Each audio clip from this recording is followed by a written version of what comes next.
할렐루야. 말씀의 은혜가 여러분과 함께 하기를 주의 이름으로 축원합니다. 여러분 잘 아실 건데 아마 연세가 드신 분들은 전부 아실 일이죠. 1995년 여러분들이 아시는 그 하루아침에 서초동에 백화점이 하나 붕괴된 적이 있어요. 삼풍백화점이라고 하는 백화점이 하루아침에 붕괴해서 한 500여 명이나 되는 분들이 세상을 떠나는 그런 안타까운 일이 있었습니다. 그때 그 건물 안에 계셨던 분들 가운데 이 건물이 무너질 거라고 생각했던 사람들이 있었을까요? 아무도 예상하지 못했겠죠. 그러니까 피하지 못하고 그렇게 많은 분들이 목숨을 잃었을 거다라고 하는 것을 우리가 알고 있습니다. 사람들은 그날 오후 늦게까지도 그 건물이 무너질 거라는 생각을 하지 못했어요. 그 안에서 마무리 그 정산을 하는 시간까지도 잘 몰랐고, 심지어는 그 회장의 며느리시든가, 정확하게 제가 지금 맞게 기억하는지 모르겠는데, 그 회장, 백화점 회장의 며느리인가 하시는 분도 그 지하에서 그 건물이 붕괴될 때 세상을 떠나는 이런 안타까운 일들이 있었습니다. 이게 무너지리라는 생각을 하지 못하는 것들이 무너지는 경우들이 있죠. 그죠? 오늘 이 본문 말씀에 나와 있는 비유가 바로 그와 같은 것이다라는 점을 우리가 좀 생각할 필요가 있어요. 오늘 본문 말씀에 보면 모래 위에 집을 짓는 사람, 반석 위에 집을 짓는 사람, 이런 말씀이 구분이 되어 있잖아요. 근데 우리가 생각할 때는 눈에 뻔히 보이는 모래, 눈에 뻔히 보이는 반석이 있는데 그 중에 어떤 사람이 눈에 뻔히 보이는데도 모래 위에 세우고 눈에 뻔히 보이는데 반석 위에 세운 걸로 이렇게 생각하기 쉬워요. 근데 이 비유는 그런 내용은 아니라고 생각이 됩니다. 한번 생각해 보세요. 여러분들이 집을 지을 때 기초가 모래인 걸 알면서 집을 지을 사람이 있을까요? 기초가 모래인 줄 알면서 거기에 집 지을 사람은 없을 거예요. 기초가 모래인 줄을 사람들이 모르는 상황 속에서 집을 졌는데 그게 모래인 경우가 있을 수 있다는 거죠. 마치 큰 백화점이 붕괴되는 것처럼 난 여기는 안전한 것 같아. 그리고 내 인생을 세웠는데 이게 모래 위에 지은 것과 같이 될 수 있다는 거예요. 한번 여러분들이 이스라엘의 한 마을을 생각해 보세요. 그 이스라엘의 이 마을은 사람들이 여러 사람이 몰려 사는데 건기하고 우기가 있는 거예요. 건기에는 땅이 바짝 말라가지고 와디라고 하는 지역의 땅들이 아주 그냥 단단한 그런 마치 반석처럼 여겨지는 그런 땅들이에요. 사람들이 그걸 보면서 똑같이 집을 져요. 이 사람 저 사람이 그 땅을 다 확인해 보고 여기 굉장히 단단한 땅이야. 좋아 보이니까 여기 위에다 그냥 집을 세워도 괜찮겠어. 그리고 이제 어떤 사람이 집을 지어요. 근데 다른 사람은 거기에다가 똑같이 집을 짓는데 그렇게 짓질 않아요. 심각하게 고민을 해요. 이 밑에 바닥이 이게 괜찮을까? 이 사람은 삽을 가지고 밑을 파기 시작합니다. 깊이 파들어가요. 깊이 파들어가는데 그 삽을 가지고 바닥을 파면서 이 사람은 이제 기초에 단단하게 자기가 생각할 때 바위가 나올 때까지 반석이 나올 때까지 파겠다는 생각으로 파는 거예요. 시간이 많이 걸려요. 다른 사람들은 벌써 집이 건축물이 올라가고 멋진 집들이 생기기 시작하는데 이 사람은 기초를 닦느라고 집이 올라갈 생각도 못하고 계속 파요. 옆에 있는 사람들이 지나가면서 말할 수 있겠죠. 저 사람은 도대체 왜 저 쓸데없는 일을 해? 이 정도 바닥도 충분히 단단하고 껐떡없어. 이렇게 생각하고 이제 그 집을 졌단 말이죠. 근데 이제 그것이 제대로 됐는지 안 됐는지는 나중에 아는 거죠. 수고롭게 반석을 찾아서 거기에다가 집을 올린 사람. 비가 오기 전에 그 와디라고 하는 곳에 비가 오기 전에는 다 단단한 땅으로 보여졌는데 비가 오는 순간에 모든 게 바뀌는 거예요. 그 비가 오는 순간 그곳은 질퍽질퍽한 그런 공간으로 바뀌어 버리는 거예요. 물렁물렁한 땅으로 다 바뀌는 거예요.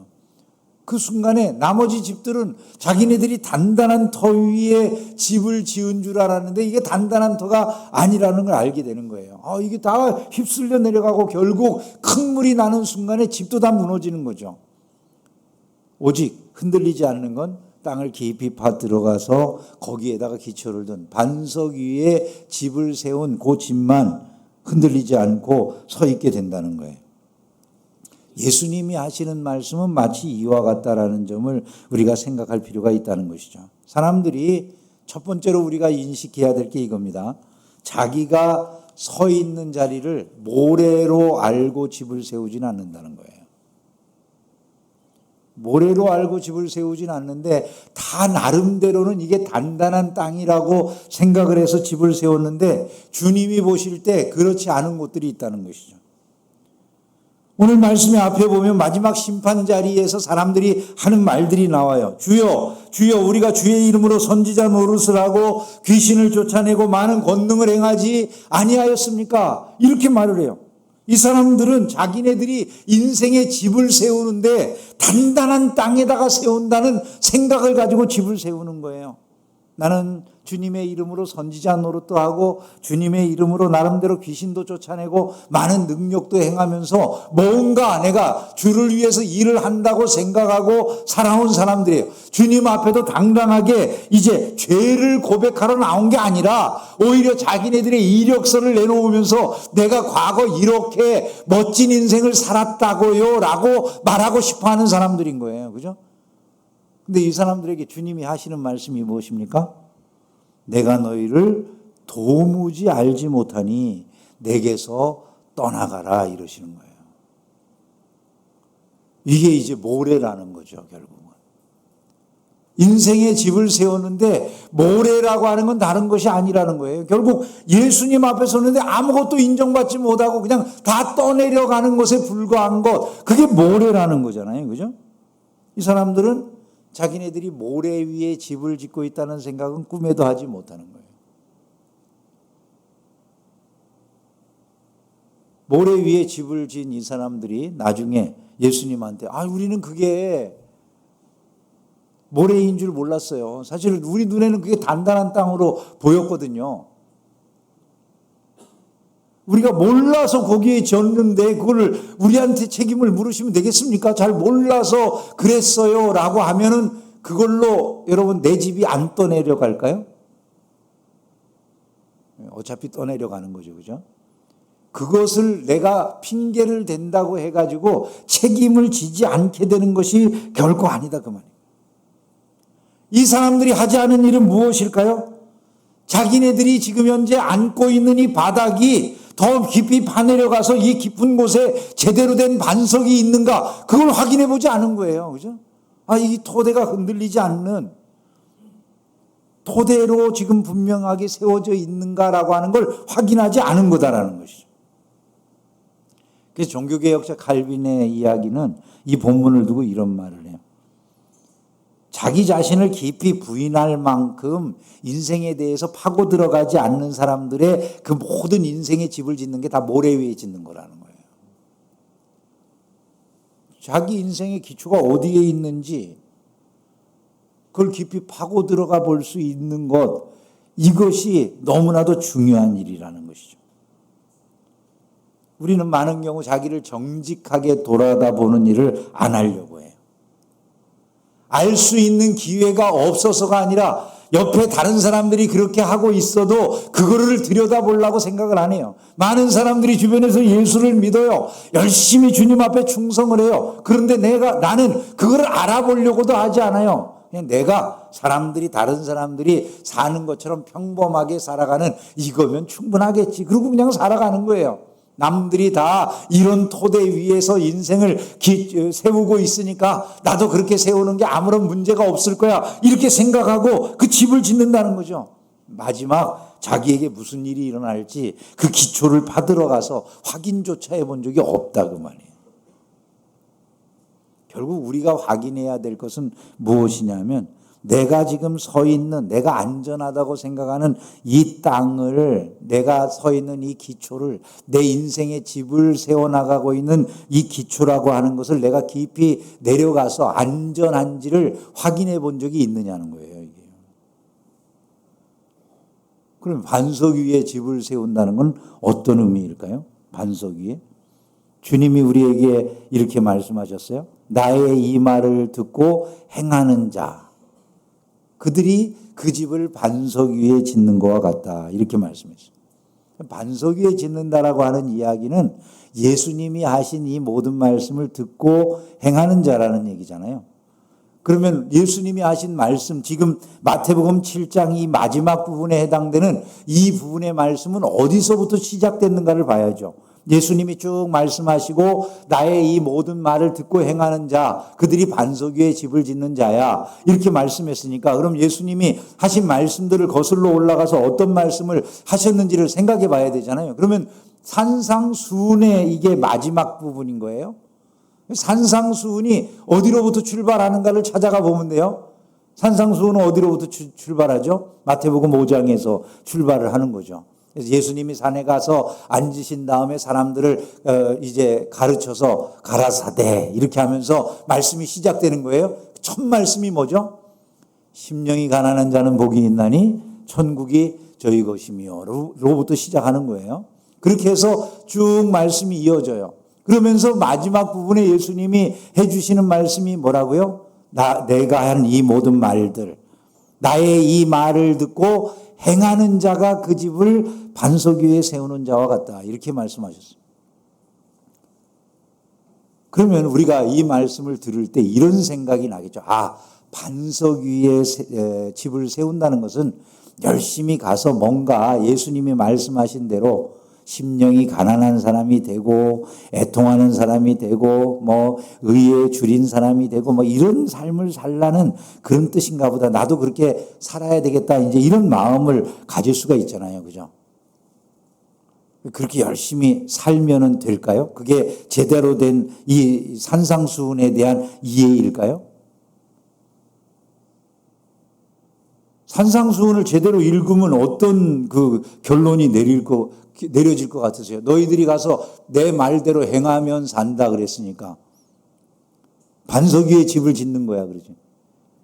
산상수훈을 읽은 다음에 이렇게 행해야 되겠구나라는 결론으로 우리의 삶이 나아갈까요? 어떨 것 같으세요? 예를 들어 간음하지 말라, 뭐 맹세하지 말라 이런 말씀들이 있는데 다른 사람을 보고 음란한 생각을 하기만 해도 간음했대요. 네? 형제를 향해서 나가라 하는 자는 공회에 잡혀가고 미련한 자라 하면 지옥에 간대요. 나는 내가 아는 형제한테 미련한 자라고 한 적, 이 바보 같은 놈 한 적 한 번도 없어요.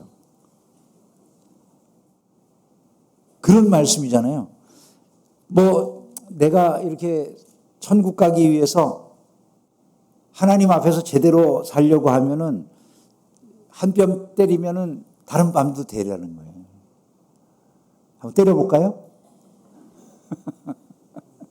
어떨 것 같으세요, 여러분? 여기서 말씀하는 게 내가 한 이 말대로 지금 행하면 자기의 인생을 반석 위에 지은 것 같다고 말씀하잖아요. 너한테 겉옷을 달라고 속옷을 가지고자 하면 뭐까지 벗어주라고요? 겉옷까지 벗어주래요. 아, 이게 큰일 났어요. 우리가 읽어보는 순간에. 그죠? 보물을 땅에는 쌓아두지 말래요. 만약에 손이 범죄케 하면 잘라버리고 가래요. 여기 자른 사람 하나도 안 보여요. 예? 눈을 뽑아버리래요.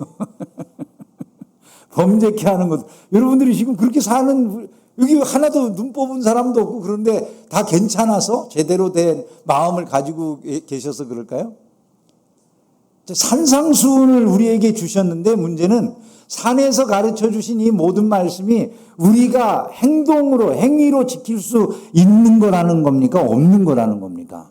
근데 지금 여기에 나와 있는 이 모든 것들을 바리새인들이 처음에 자기네들은 우리는 간음하지 말라는 말씀을 따라서 간음하지 않았어요. 우리는 맹세하지 말라고 했기 때문에 맹세하지 않았습니다. 우리는 금식도 하고 우리는 주께서 원하시는 많은 일들을 행하고 살았어요 라고 할 때 예수님이 그들에게 해주시는 말씀이잖아요. 그죠?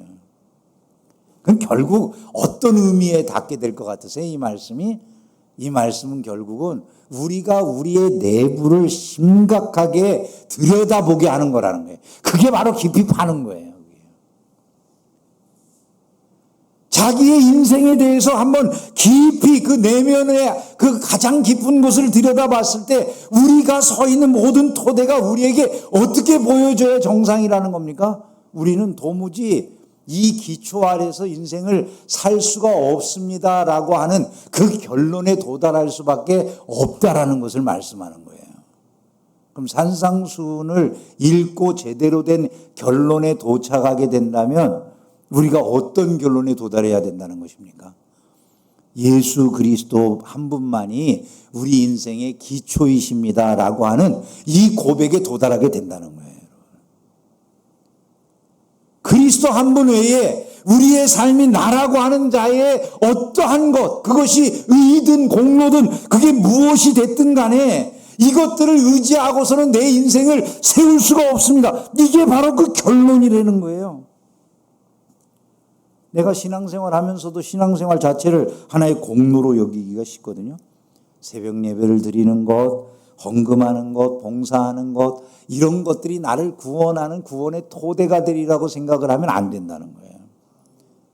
토대가 아니라 예수님이 토대가 되어주셔서 그 은혜를 아는 사람, 나는 파산한 자고 아무것도 없는 자인데 바닥에 예수님이 계셔서 나 같은 자를 구원해 주셨기 때문에 감사해서 새벽 예배도 드리고 주일도 지키고 헌신도 하고 이렇게 되는 것이어야지. 그게 아니라 만약에 이런 것들이 내게 있어서 토대다. 바리새인들의 그 토대를 가지고 나와서 주님 앞에 말했더니 하나도 남는 게 없더라는 거예요. 예수님은 오히려 이렇게 말씀하시잖아요. 너희 의가 서기관과 바리새인들보다 낫지 못하면 결단코 천국에 들어가지 못하리라. 이렇게 말씀한다는 거예요. 그러면 우리가 이제 반석이 예수님이다라고 하는 것을 알게 되었다면 모래의 정체는 무엇이 되겠습니까? 방금 말씀한 것처럼 자기의 의를 의지하는 거죠. 서기관과 바리새인들처럼 자기 의를 의지하는 거예요. 이 사람들은 여러분 게으른 사람들이 아니에요. 평생 얼마나 치열하게 인생을 살았겠습니까? 그죠? 부지런히 율법을 지키려고 했겠죠. 금식도 하고 11조도 하고 자기 나름대로 절기를 지켜가면서 최선을 다해서 인생을 살아가며 훌륭한 집을 짓고 있다고 생각했을 거예요. 그런데 문제는 이들에게 빠져 있는 게 있었다는 거예요. 하나님이 진실로 인생들을 위해서 약속하신 그 약속의 본체가 되시는 말씀 그 자체이신 구약의 모든 약속의 본체이신 그분이 막상 오셨을 때에는 그분은 믿지를 않는 거예요. 여러분 심판의 물결이 닥쳐올 때 모든 것을 싹 쓸어가게 되는 그 순간에 심판의 물결이 쓸어가지 못하는 건 오직 하나밖에 없어요. 그리스도의 의가 있느냐 없느냐라고 하는 것 하나밖에 없다는 것이죠. 내가 아무리 놀라운 것들을 높이 쌓아놔도 기초가 그리스도가 되지 못한다고 한다면 그것은 어떤 거라도 다 휩쓸려 내려가게 되어 있다는 거예요. 아무리 높이 쌓아놓은 것들이라고 하더라도 소용이 없다는 것이죠. 우리가 의롭다함을 받는 것은 성경이 뭐라고 말합니까? 오직 믿음으로 의롭다함을 받는 줄로 믿습니다. 우리를 반석 위에 세우는 것은 그러므로 다른 것이 아니라는 거죠. 그리스도께서 십자가 위에서 이루어 주신 그 하나님의 의를 값없이 받는 것에 있다. 이 점을 기억을 해야 된다는 거예요. 세상에 이 위기가 나타나기 전에는 그냥 다 똑같은 것 같아요. 사람들을 살아가는 게 별 차이가 없는 것처럼 여겨진다는 거죠. 우리가 세상을 살아가다 보면 나름대로 뭐 세상에 여러 가지 기초들을 놓고 살잖아요. 나는 재물을 기초로 살 수도 있고 명예를 기초로 살 수도 있고 내가 가지고 있는 건강을 기초로 살 수도 있고 그게 내 인생의 토대라고 생각하고 다양한 방법으로 살아가면서 다 괜찮은 것처럼 여겨질 수 있다라는 거예요. 근데 그 모든 것의 기초가 이게 진짜 단단한 기초인지 모래였는지는 어느 순간 드러나게 되냐면 이 무서운 풍랑이라고 하는 것이 닥쳐올 때라는 거예요. 이번에 구마모토현이라고 하는 곳에 7.1의 강진이 일어났어요. 거기에 TSMC라고 하는 회사도 거기에다가 공장을 두고 있었다고 하는데, 이 TSMC라고 하는 그 공장은 지금으로 말하면 세계 최고의 기술을 가지고 있는 회사의 공장인 거예요. 얼마나 탄탄하게 지었을까요, 여러분? 얼마나 견고하게 그 공장을 지어놨겠습니까? 더군다나 거기 일본은 지진이 많이 나는 곳이다. 처음 질 때부터 사람들이 그 공장이 거기 지진이 많은 곳에서 안전할까 걱정하는 소리들을 들었을 테니까 이 사람들은 최대한 견고하게 이 바닥은 흔들리지 않을 거야 라는 생각이 드는 곳에다가 바닥을 두지 않았겠느냐는 거죠. 근데 이번에 그 집을 지어놓은, 그 공장을 지어놓은 그 지대가 다 흔들리면서 TSMC 공장도 멈춰섰다, 뭐 이런 얘기 듣지 않으셨습니까? 사람들이 생각할 때 이 반석은 안 흔들릴 거야 라고 해서 그 반석이라고 생각되는 거기에다가 집을 짓는 거예요. 근데 모든 것들이 이렇게 세상적인 것들은 다 흔들릴 날이 있다라고 하는 것을 이 일을 통해서 우리가 좀 알 필요가 있다는 것입니다. 절대 흔들리지 않는 기초라고 여러분들이 생각해서 지금 집을 세우는 공간이 무엇입니까? 직장일 수도 있고 자산일 수도 있고 건강일 수도 있겠죠. 또 지금까지 쌓아온 여러 가지 내 이력일 수도 있을 거예요. 정말 흔들리지 않을 것 같으세요? 최근에 재미있는 일이 한 번 있었어요. 어느 세계적인 부자 한 사람이 1년에 영양제 값만 15억을 쓴대요. 돈이 얼마나 많은지 자기가 먹는 영양제 값만 15억이래요. 도대체 어떤 약을 먹어야 1년에 15억 원을 먹을지 모르겠는데, 하여간 세계에서 제일 좋다는 건 불로초라도 사서 먹으려고 하겠죠. 그죠? 그렇게 어마어마하게 약을 먹고 또 피를 정기적으로 이렇게 젊은 피로 다 돌려가지고 육신이 나이가 먹었는데도 불구하고 이 아주 40대 젊은이와 같은 그런 젊음을 또 에너지를 유지한다는 이야기가 있었습니다. 제가 한번 우리 교육자들이랑 이야기하면서 아니 그런 부자가 있더라고 얘기했더니 벌써 제 정보가 구닥다리인 거예요.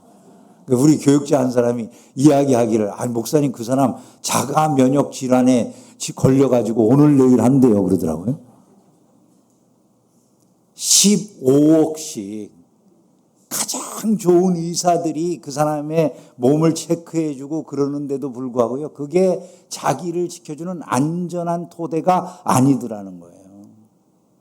제가 가끔 보면은 60대가 넘은 분들인데도 막 운동을 열심히 하셔가지고 굉장히 튼튼해 보이시는 분들이 계셔요. 막 근육질에 막 그냥 철봉을 매달리고 거꾸로 쓰고 이런 분들에 대한 유튜브 내용이라든지 이런 것들이 있더라고요. 야, 정말 같은 나이 같지가 않아.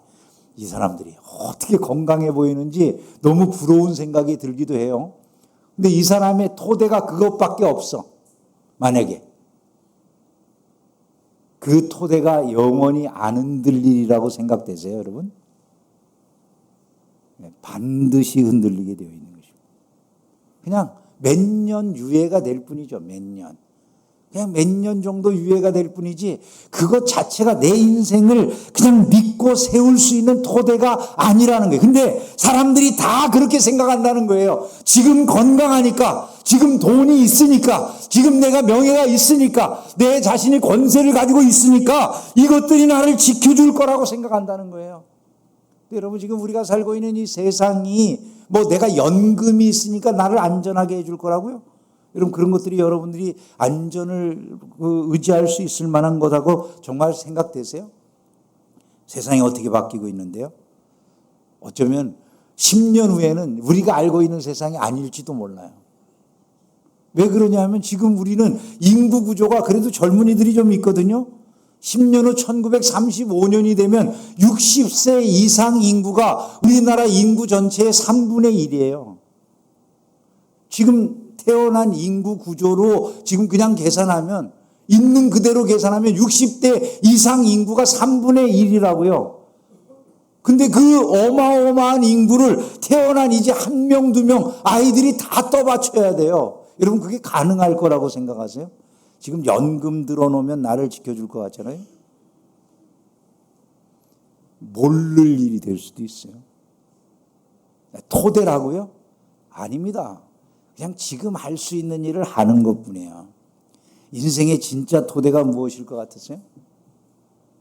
모든 것이 흔들리는데 자산이 흔들려도 세상의 모든 통장이 비어도 건강이 사라져도 내 인생의 모든 것들이 다 무너져서 심지어 내가 생명을 잃게 되는 그런 한이 있더라도 인생의 모든 것을 통과해가지고 흔들리지 않는 토대를 내가 가지고 있느냐? 여러분 이것을 가지고 있는 사람들만이 미래를 제대로 대비할 수가 있다는 거예요. 우리에게 지금 다가오는 미래는 눈앞에 와 있어요. 어마어마한 기술 변화로 인해서 우리들이 가지고 있는 모든 일의 90%가 사라질 거라고도 얘기합니다. 이런 시대를 살아가면서도 흔들리지 않을 수 있는 유일한 삶이 진짜로 있느냐? 내 토대가 그렇게 견실한 곳에 서 있느냐? 내가 이것이 사라져도 두려워하지 않을 수 있고 내가 이것이 내게 없어진다 할지라도 내 인생을 능히 유지해 나갈 수 있는 그 더욱더 견고한 인간다움의 기초라고 하는 게 내게 있느냐는 거예요. 사람들이 거기까지 파내려가서 생각조차를 하지 않는다는 거죠. 그게 모래 위에 집을 세우는 거라는 거예요. 아니, 목사님 통장이 비고 건강 문제가 생기고 그러면 에이, 그냥 천국이나 내게 소망이 된다는 얘기를 하시는 것 같은데 그거 나중 천국 가는 게 도대체 다 무슨 소용이 있겠습니까? 이렇게 생각하실지 모르는데 그렇지 않습니다. 예수를 믿는 이 도리는요 영원한 천국에서만 우리에게 힘을 주는 게 아니에요. 한번 생각을 해보세요. 내가 건강을 기초로 했던 사람 건강 무너지면 다 무너진 거잖아요. 연금이나 자산에 내 모든 것들을 맡겨놨던 사람 연금이나 자산 무너지면 그거 아님 다른 걸로 어떻게 살 수 있을 겁니까? 그것들이 우리 성도들에게 없어도 된다는 얘기를 하는 게 아니에요. 더 깊은 차원의 이 기초가 거기에 서 있으면 무너질 때 내가 의지할 게 없다는 거예요. 그 모든 것들이 무너짐에도 불구하고 내가 서 있을 기초가 있느냐 그 말씀을 드리는 거거든요. 그 기초는 다른 데서 나올 수가 없다는 거예요. 예수 그리스도 안에 있을 때 우리는 비록 건강이 무너져도 내 통장에 잔금이 없어져도 내 인생의 연금이 나를 보호해 주지 못한다 할지라도 인생의 모든 명예가 사라진다 할지라도 그 상황에서도 예수 그리스도라고 하는 토대 위에서는 살 길이 있다는 거예요. 두려워하지 않을 수가 있게 될 줄로 믿습니다. 영원한 주님의 은혜를 의지하고 살아갈 길이 있게 된다는 거예요. 지혜를 구하고 그분을 붙잡음으로 말미암아 비록 오늘 내가 먹을 것이 아무것도 없는 것 같다 할지라도 광야에서도 이스라엘에게 만나를 주시는 주님이 계신다는 그 믿음이 있기 때문에 살아가는 것 이것이 바로 우리 인생의 가장 중요한 기초가 된다는 거예요. 여러분 이것을 잊지 않기를 주님의 이름으로 축원합니다. 오늘 우리는 이 점을 확인할 수 있어야 된다는 거죠. 삼풍백화점이 무너졌을 때 그걸로 끝나는 게 아니라 우리나라 사람들은 지혜로워서 그 다음에 시설물 안전진단을 하는 거를 정례화하고 법으로 정해버렸어요. 그래서 이제 자주자주 점검을 해요. 오늘 살아가는 사람들이 지혜롭다면은 우리의 삶을 이렇게 자주자주 진단을 해볼 줄 아는 지혜가 있어야 돼요. 신앙생활 하다가 어느 날부터 왜 그렇게 짜증이 날까요? 왜 그렇게 만사가 다 별 볼 일 없는 것처럼 여겨질까요? 여러분? 예수 믿어봐야 별거 아닌 것 같아. 신앙생활이 내게 뭐 그렇게 큰 도움이 안 되는 것 같아. 왜 그런 생각이 나는 것 같으세요? 우리가 기초하고 있는 곳이 무엇인지를 확인을 안 해보면서 나도 모르는 사이에 어느 순간 내 공로나 내가 세상에 의지하고 있는 것들 위에 내 삶을 건축한다면 그런 생각이 올 수 있는 것입니다. 그러나 우리의 기초가 철저하게 그리스도 위에 세워져 있다면 우리는 다시 한번 그것을 기초로 해서 일어나게 되는 거예요. 저는 저와 여러분들이 그와 같이 세상을 살아갈 수 있기를 주님의 이름으로 축원합니다. 지난 한 주간 나는 뭐라고 살았지? 한 주에 한 번 정도씩은 한번 자기 점검을 해보세요. 새벽 예배나 이런 게 참 좋은 이유는 교회에 나와서 적어도 한번 이렇게 고민해 가면서 자기 인생을 기도하면서 여러 가지 이야기를 하지 않아도 눈만 감고 있어도 묵상이 되잖아요. 인생에 대해서 묵상도 해보고 내 지난 한 주간을 반성도 해보고 나라고 하는 사람이 의지하고 살고 있는 게 뭔지도 돌아보고 이럴 수 있잖아요. 깊이 자기 인생을 들여다보면서 내 인생의 기초가 그리스도 위에 있는가 이것들을 자꾸 확인해 봐야 된다는 것이죠. 여러분들의 미래가 그 위에 있을 때 어떠한 상황에도 비록 내가 세상에 의지했던 것들이 무너진다 할지라도 무너지지 않는 능력의 삶을 살아가게 될 줄로 믿습니다. 베드로가 그런 것들을 보여주는 거죠. 베드로는 자기의 세상적인 것들을 의지하기도 했어요. 주와 함께 죽을지언정 주를 배신하지는 않을 거예요. 제가 주님을 부인하는 일은 없을 겁니다. 이렇게 주님 앞에 고백을 했어요. 자기 의의 확신이에요. 자기 능력으로 예수님 붙잡고 영원한 구원도 받을 것처럼 이야기하는 것 같이 보여지지 않습니까? 근데 결국 그를 자기를 의지하는 건 다 무너져요. 베드로도 자기 스스로의 힘으로 예수님 붙잡고 살 수는 없었어요. 그가 무너졌어요. 끝장났습니까? 그의 인생의 기초가 주님이셨잖아요. 그죠? 예수님이 그를 다시 일으켜 주신 줄로 믿습니다. 이것이 바로 반석이 인생의 기초인 사람의 특징이라는 것이죠. 넘어지나 아주 넘어지지 않는 삶. 이것이 바로 우리들이 살아가는 인생이라는 점을 기억을 해야 될 것입니다. 베드로는 그와 같이 일어선 다음에 자기를 위해서 산 것이 아니라 바로 주님의 양떼를 먹이는 삶을 살아갔어요. 즉 반석은 예수님 한 분이시고 그 위에 그분을 토대로 해서 집을 세우는 사람들은 교회 전체잖아요. 교회 전체. 그리스도 안에 있는 모든 사람들 전체가 아닙니까? 그래서 우리는 항상 공동체를 소중히 여길 줄 알아야 돼요. 말세를 살아가면서 저와 여러분들이 교회 공동체를 소중히 여기며 살아가기를 주님의 이름으로 축원합니다. 말씀을 맺겠습니다. 지혜로운 사람이 될 필요가 있어요. 이번 주부터 시작해가지고 한 몇 주간에 걸쳐서 지금 인생의 미래를 대비하는 지혜에 대한 말씀을 나누려고 하는데요. 지혜로운 삶, 미래를 대비하는 삶의 첫 번째는 우리의 토대를 확인하는 거예요. 내 인생의 토대는 과연 어디에 있는가? 이거부터 확인을 하셔야 돼요. 그리스도의 위에 있습니까? 온전히 예수 그리스도를 믿는 믿음 위에 있습니까? 아니면 다른 것들입니까? 여러분의 인생을 그 그리스도 위에 다시 든든하게 세우는 은혜가 있기를 주님의 이름으로 축원합니다. 그리고 그분 안에서 교회 공동체를 소중히 여기며 함께하는 신앙생활을 하십시오. 그것이 바로 우리의 삶을 아름답게 하는 너무나도 복된 일이 된다는 것을 항상 잊지 마시고 단단하게 여러분의 인생을 세워나가 하나님께 영광을 돌리고 칭찬 듣는 복된 성도들이 다 되시기를 주의 이름으로 축원합니다.